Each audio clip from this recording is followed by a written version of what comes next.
In today's video, I am going to be breaking down how you can beat a 2-3 zone without any plays at all. Now, this doesn't just mean pass the ball around and hope for the best. There's some principles that do happen or that need to happen to be able to beat a 2-3 zone. Number one, you need paint touches, which means that you need the ball in the paint to be able to collapse the zone. Next, you need to be able to move the ball from the left side of the court to the right, so that now you're going to be able to then shift the zone. Those are two principles that you need to have to be able to beat a zone. Let's get down. Let's check out some quick options that you may have to be able to beat a zone defense. Now, really quickly, make sure to go check out my complete guide to the 5-out offense if you want a super simple offense to be able to run with your team. Also, if you like the app that I'm using right now where I can draw on the screen, make sure to go check out the Playbook app that is down in the link down below so you can get 10% off. Okay, so obviously a lot of teams will run the 5-out offense and a lot of them will just shift the ball by just simply passing the ball around. They'll pass the ball around and at this point they are basically doing absolutely nothing. They're just shifting the zone, and the zone is going to be able to be shifted quite easily, and that's not going to be really doing much at all. Really nothing. You need to incorporate paint touches. So one of the easiest ways to be able to do that is by attacking a gap. So let's say we start up top. Let's say they're running the zone like I personally would, which means that we would have one guy watching the free throw line and one guy watching the top. It turns into a 1-1-3 zone. However, it just comes down to if the ball gets passed over here, player 2 moves over and player 1 covers that high post. That's how I like to move these two top players myself, but not all teams are going to be doing that. A lot of teams will have the double up top. When this ball gets passed around, player 3 will shadow until player 2 gets there, and then he's going to be able to then cover that player 4. 5 moves over and 4 moves over. Now, what we can do is pass the ball really quickly against a normal 2-3 as we see right here. What we can do is have a quick pass over to player 2, and before player 3 and 2 are able to get there, so player 3 would be shadowing, we would then have player 2 attack that gap. This is going to collapse these two players.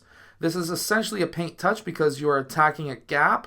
Hopefully you can get actually into the paint, which would really collapse the defense, because now you would be able to kick that ball out. Player 4 gets that ball and he can take that shot.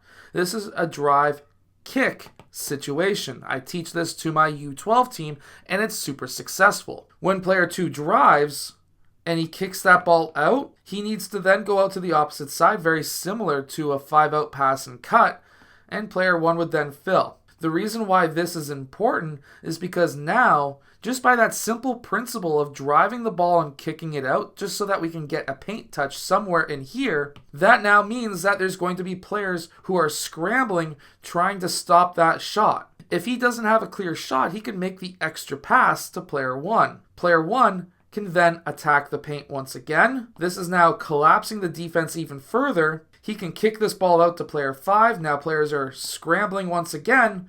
If he doesn't have that 3-point shot, player 2 could be cutting to the rim, and now player 5 could pass to player 2, who can then score. So while inside the 5-out offense, just by simply attacking the paint, getting that ball into the paint, kicking it out, and then driving again, maybe swinging the ball, then driving again, and then kicking it to the opposite side of the floor, and then driving again, or maybe taking that shot, or maybe seeing somebody cut the baseline so you can hit them with that pass. Super simple principles, just by driving, kicking, swinging, driving, kicking, swinging, drive, kick, swing, drive, kick, swing. Super simple principles in basketball can easily wreck a 2-3 zone defense. I literally have my U12 team do this the entire game because they're quick, they're fast, and they know how to pass, which means that they can beat zone defenses extremely easily. Now, another principle that you can have in your offense is just to get a guy in the high post and a guy in the low post. By having the ball in the high post, that is one of the easiest ways to beat a zone defense. So you can call a play, and obviously I'm saying that there's a play now, but this is just principles. This is not a play at all. You just put guys in their spot and you pass the ball. This is a ridiculously easy offense to run. You get player 5 in the low post.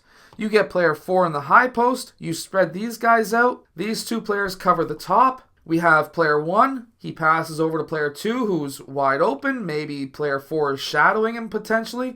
This puts player 5 in a situation where now he's guarding 2 guys in his zone because of course player 1 needs to go cover player 2. He needs to get over there.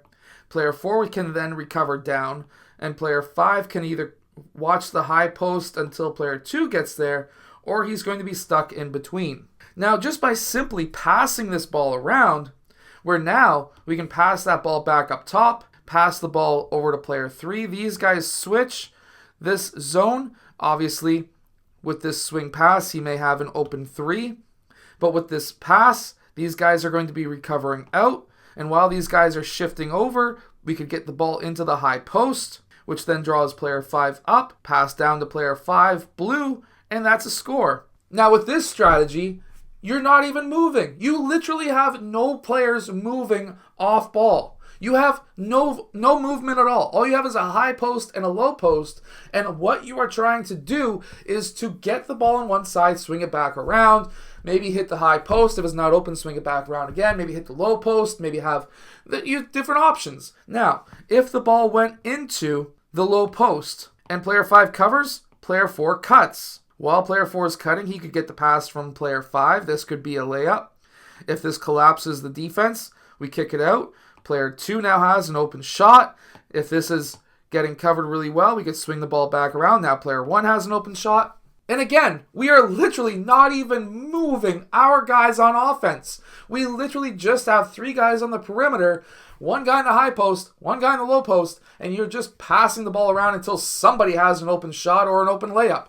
This is literally the easiest way that you can beat a 2-3 zone, and this is also something else that I run with my U12 team, because when you coach young kids, the easiest plays work the best, and this kills zones. So good job, boys. Anyways, these are strategies that you can run with against the 2-3 zone. Make sure to go check out my complete guide to the 5-out offense. That can be used really well against zones as well, even though there's a lot of coaches that say it doesn't work. You can see right here that it does.